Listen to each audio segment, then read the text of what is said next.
સનાતીતાનંદ સ્વામી વાતો કહે છે. એક દિવસ વચનામૃત વંચાવીને કહ્યું છે, આ વચનામૃતના ચોપડામાં તો 4 વેદ, 6 શાસ્ત્ર અને 18 પુરાણનો સાર છે. તેમાં મહારાજે સિદ્ધાંત વાત કરી છે, તેનો અભ્યાસ કરવો. બોલો. 4 વેદ, 6 શાસ્ત્ર અને 18 પુરાણ, આ બધાનો સાર વચનામૃતમાં આવી ગયો. બોલો. આ બધી વાતો તો વચનામૃતમાં ઘણી જગ્યાએ છે, પણ આપણે એક વચનામૃત લઈએ, ખાલી એક જ વચનામૃત. પ્રથમનો 18, આખું નથી લેવું, 2 પાન લીટી.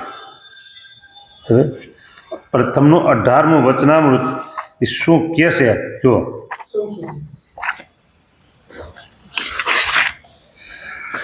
મહારાજ રાતે 3 વાગે ઉઠ્યા હો. કેટલા વાગ્યા? 3 વાગે ઉઠ્યા.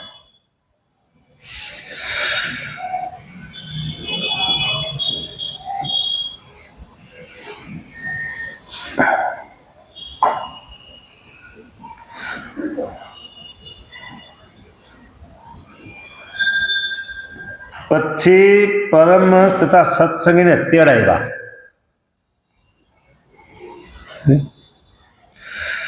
પાછલી રાત્રિ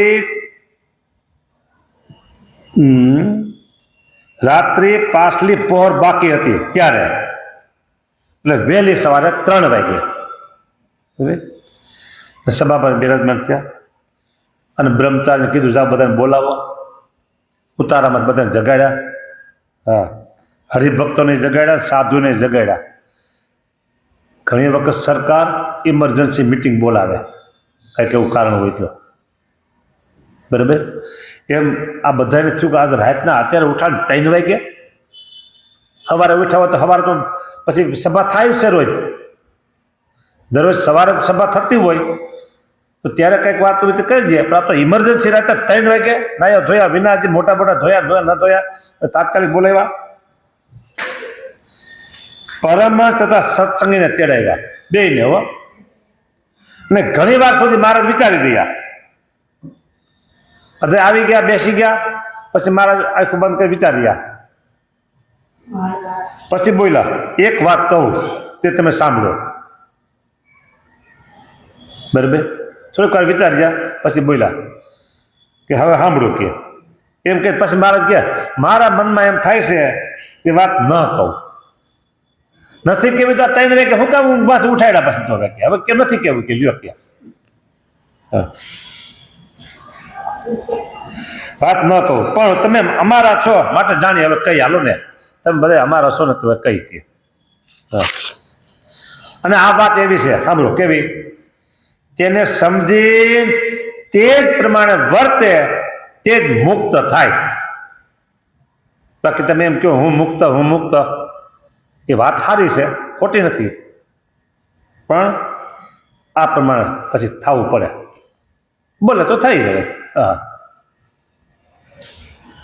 સમજી તે જ પ્રમાણે વર્તે તે જ મુક્ત થાય છે.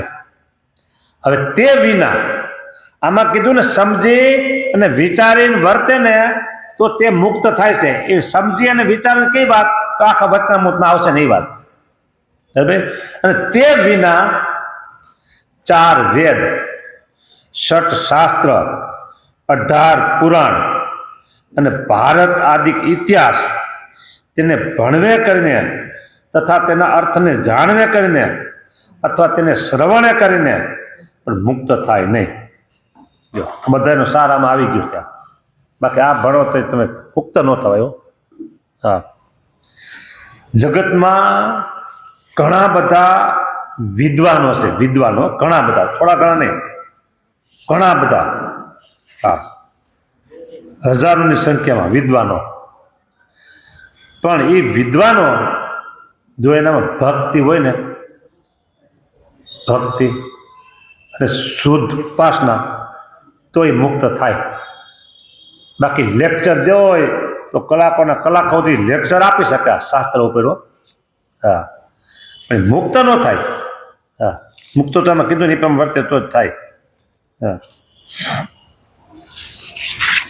મુક્ત થવાની વાત જુદી છે ને લેક્ચર આપવાનું જ્ઞાન જુદું છે.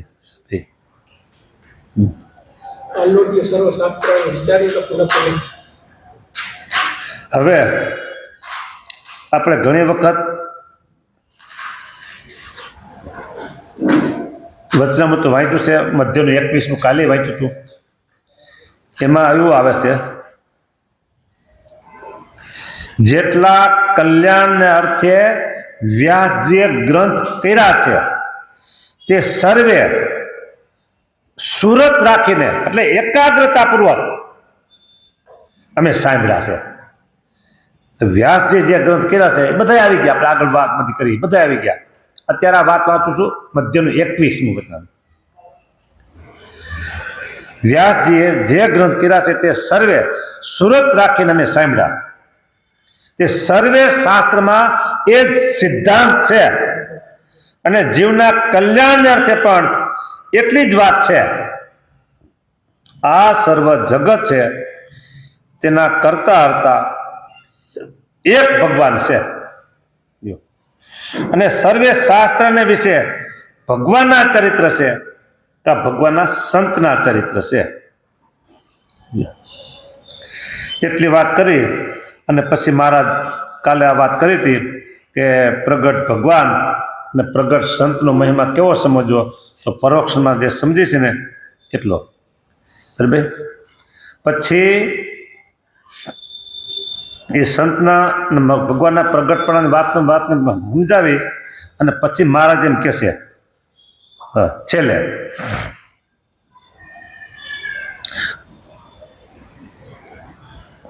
કલ્યાણના માર્ગમાંથી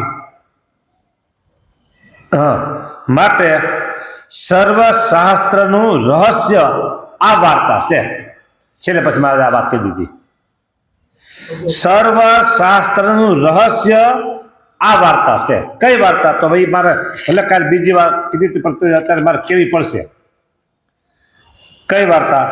કે જેવું પરોક્ષ ભગવાનના રામકૃષ્ણાદિક અવતારનું માધ્યમ જાણે છે પરોક્ષ, તથા નારદ શંકાદિક શુકજી જળ ભરત હનુમાન ઉદ્ધવ ઇત્યાદિ જે પરોક્ષ સાધુ તેનું જેવું માધ્યમ જાણે છે તેવું જ પ્રત્યક્ષ એવા જે ભગવાન તથા ભગવાનના ભક્ત સાધુ તેનું માધ્યમ સમજે તેને કલ્યાણના માર્ગમાં કાંઈ સમજવું બાકી રહ્યું નથી. બોલું જો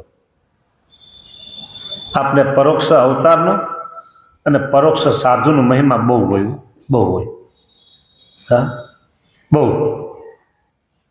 હા, પણ પ્રગટ મેળા છે ને એનો મહિમા ન હોય. હા, જો એ મહિમા નહીં હોય, પ્રગટ ભગવાનનો અને પ્રગટ સંતનો મહિમા નહીં હોય, બરાબર, તો છેલ્લે એમ કીધું કલ્યાણમાં કાંઈ સમજ બાકી રહ્યું નથી. તે આ વાર્તા એક વાર કહે સમજો. જો અત્યારે એક વાર તમને કહું છું, જો સમજાઈ જાય ને તો પાક પૂરી છે, ને જો અત્યારે નહીં સમજાય, બરાબર, લાખ વાર કહીએ સમજાય. હવે લાખ વાર તમને કોણ કહેવાનું નવરું છે? લાખ વખત કહેવા કોણ નવરું છે? કયો એટલી વાર તમે સાંભળવા ક્યાં આવવાના છો? તો પછી ટૂંકામાં કરવું તો અત્યારે એક વારમાં કઈ સમજી જાઓ. હા, અને આજ સમજો અથવા લાખ વર્ષ કેળે સમજો, પણ એ વાત સમજે છૂટકો છે. જો આપણે કોઈને નિશાન કરીને કહેતા નથી કે આને સમજવું જોઈએ કે આને સમજવું જોઈએ નહીં, બરાબર, પણ સમજો જે કોઈ સાધકો હોય છે, સાધકો દુનિયામાં કહું છું, સત્સંગમાં નહીં, દુનિયામાં જે કોઈ મોક્ષ પ્રાપ્તિ માટે સાધકો સાધના કરતા હોય છે, એને જો આ વાત આવી અત્યારે સમજાઈ ગઈ તો કોઈ વાંધો નથી. અને નહીં સમજાણી હોય તો એનો મોક્ષ તો થવાનો છે નહીં. તો એને ફરતા ફરતા ફરતા ફરતા સત્સંગમાં આવી ને પ્રગટ ભગવાન ને પ્રગટ સંતને ઓળખવા પડશે. બોલો